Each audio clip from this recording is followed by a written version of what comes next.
জানো তো, কাল সন্ধ্যেতে গেছিলাম একটু মার্কেটে। আর কেন গেছিলাম বলো তো? এই যে দেখতে পাচ্ছ যেই জিনিসটা আমি এখন খুলছি প্লাস্টিক থেকে, এইটা আর একটা জিনিস, যেই দুটো জিনিস আমাদের পুজোতে লাগবে, এগুলোই কিনতে গেছিলাম। তো অনেক দিন থেকেই শখ ছিল জানো, এইরকম একটা ফুলের সাজি কিনবো। আর এই ফুলের সাজিটা না অনেক হেল্প করবে। কিসের জন্য বলো তো? যেহেতু প্রত্যেক দিন মন্দিরের কাজটা মাই করে, তো সেই জন্য মা ফুল তুলতে গেলে না এক হাতে, মানে প্লাস্টিকের যে চুবড়িগুলো হয়, সেই চুবড়িগুলো এক হাতে ধরে ফুল তুলতে অসুবিধে হয় মায়ের। তো মা যদি এরকম মানে হাতের মধ্যে গলিয়ে নিয়ে ফুলটা তুলে একটা ডাল ধরলো আর ফুলটা তুলে ফেললো। তো সেই জন্যে আরও বিশেষ করে ফুলের সাজিটা কেনা। আর যেহেতু সামনেই অক্ষয় তৃতীয়ার দিন আমাদের মন্দিরের পুজোটা আছে, প্রতিষ্ঠা পুজো, তো সেই দিনের জন্য এই যজ্ঞবেদীটা কিনে রাখলাম। কারণ প্রত্যেকবারেই ইট দিয়ে তার ওপরে বালি দিয়ে যজ্ঞবেদী মানে সাজানো হয়। তো আমার ইচ্ছে ছিল যে যখন বাড়ি হবে, বাড়ির যে মন্দির থাকবে, তার জন্য আমি সমস্ত কিছু ধীরে ধীরে যেগুলো দরকারি জিনিস সেগুলো আমি কিনবো এক একটা করে। তো এতদিন সেগুলো একটা একটা করে কিনছিলামই। তো এইবারে যেহেতু বাড়িতে আরও একটা পুজো আসছে, তো সেই জন্যে আমি এখন যজ্ঞবেদীটা নিলাম, কারণ এখন কাজে লাগবে। নইলে আমি ভেবেছিলাম বাড়িতে যখন সত্যনারায়ণ পুজো করব, তো তখন আমি যজ্ঞবেদীটা নেব। কিন্তু এখন যেহেতু সত্যনারায়ণ পুজো হচ্ছে না, প্রতিষ্ঠা পুজোটা হবে মন্দিরের, তারপর বাড়িতেও একটা পুজো আছে, যেটা তোমাদের সাথে পরে শেয়ার করব। তো সেই জন্য আরও বিশেষ করে আমি নিয়ে নিলাম। আর এই যে দেখো আমার হাতে এখন যেই ঘন্টাটা আছে, এইটাও কিন্তু চেন্নাই থেকেই আসছে, কিন্তু পেখমের পাপা নিয়ে আসেনি জানো। আমি পেখমের পাপাকে নিয়ে আসতে বলেছিলাম ঘন্টা আর এই গোমাতাটা। তো গোমাতাটা নিয়ে আসছে, কিন্তু ঘন্টাটা না ভুলে গেছিলো আনতে। তো কাল আমার মামি শাশুড়িরা চেন্নাই থেকে দেশ এসেছে, তো তাদের হাতেই দোকান থেকে পাঠিয়ে দিয়েছিল। তো বেশ ভালো লাগছে যে আমাদের পুজোর আগেই ঘন্টাটা মন্দিরে লেগে যাবে। তো আমার অনেক দিনের শখ ছিল যে মন্দিরে ঢোকার আগে আমি ঘন্টাটা বাজাবো, তারপর হচ্ছে মন্দিরের ভেতরে ঢুকবো।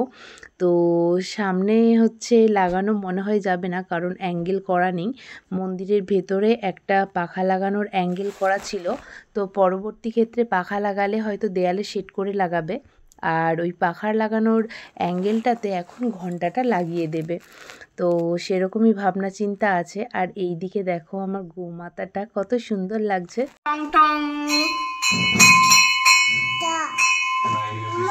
এ বেশি টানতে হচ্ছে, ঘন্টা দুদিক থাকে না, একটু বাঁকা একটু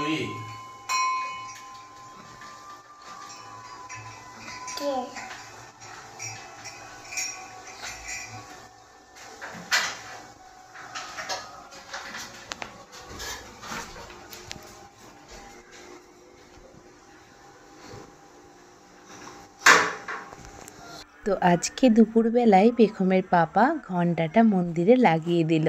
তারপরে আমার ছোট্ট প্রমাণ ভেতরে ঢুকে সে তো টং টং করে শুধু ঘন্টাটা বাজাবে। ওর তো ভীষণ আনন্দ লেগেছে যে ঘন্টাটা ও নিজে নিজে বাজাচ্ছে।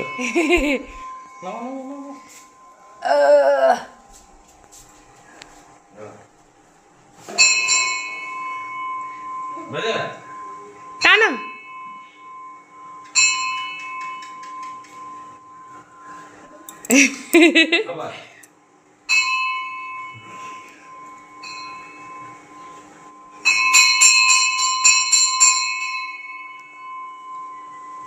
ঠিক আছে তো ওটা? হ্যাঁ ঠাকুর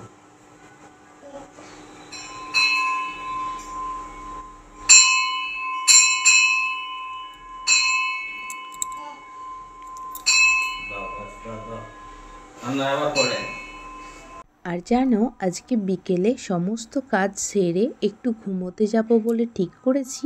আর তখনই এলো ফ্লিপকার্ট থেকে একটা পার্সেল। তো আজকে একটা পার্সেল আসার কথা ছিল, কারণ একটা মেসেজ অলরেডি অনেকটা আগেই চলে এসেছে। তো আমি ভেবেছিলাম যেরকম অন্য দিন সন্ধ্যেতে আসে পার্সেল ডেলিভারি দিতে, তো সেরকমই আসবে, কিন্তু না, বিকেলে এসেছে আজকে। তো ঘুমোতে যাওয়া তো হলো না, অলরেডি পার্সেলটা নিলাম, নিয়ে এখন পার্সেলটা খুলতে বসেছি।